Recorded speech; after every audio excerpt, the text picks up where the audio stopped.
This is not falsetto, it's head voice. Here's why.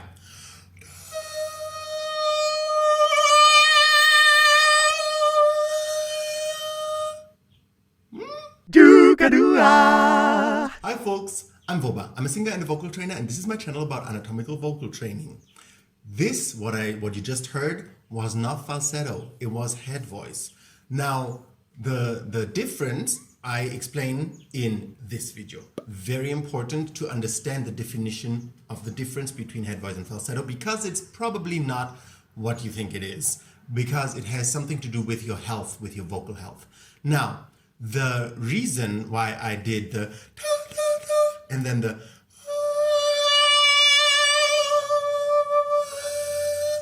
which basically is open vocal cords, closed vocal cords, vocal edge, and then closed vocal cords again, and then open vocal cords again. And I played a bit with the thyroid cartilage, how wide and how low it is to show you that that is something that you can do with head voice that you could not do with falsetto. If I would do this same note in falsetto, I could never have this kind of dynamics. Because falsetto literally means clipping off the vocal cords. So if you clip off the vocal cords and you want to, then you're limited. If you clip off the vocal cords, then you're limited volume-wise. So you can only go up to a certain volume, but not further. Like from here, I went from very quiet to very loud to very quiet again.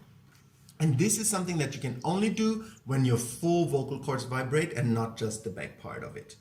So that is a really good indicator to test you if you are singing if you're using falsetto or head voice, because if you're using falsetto, you will have a click in between. So if you go from very quiet to very loud, your voice your voice needs to change gear, because it needs to get out of this clipping being clipped off into using the full vocal cords to vibrate.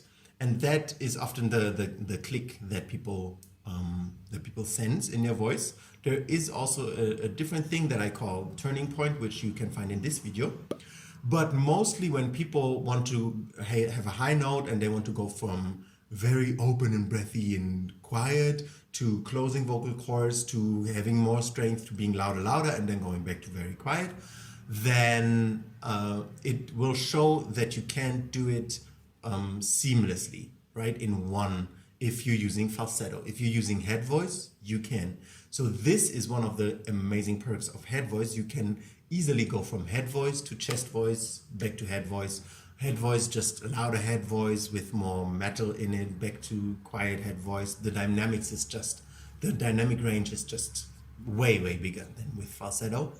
And obviously it's also much healthier to use head voice, which I explained in this video. So yeah, there you have it. Even the high notes, you can have them in your head voice, and then you can play with the sound, which is very healthy and so freeing, when you have all this dynamic and you can use it wherever you sing, however high or low you sing. I hope that gives you some inspiration or some nice input. And if it does, please subscribe to my channel and like the video, and I see you around. Don't go yet, I have something more. Want to learn how to do these things that I talk about in my videos? YouTube is great, but a course with an actual methodology is the thing that will give you real results. I have a course called Vocal Foundation on my website. I created a free tour where you can learn the what, why, who, how, and the content, the benefits, the finances, prerequisites, everything about the course. So if you're eager to get your voice to the next level, follow the first link in the description and sign up for my Vocal Foundation free tour.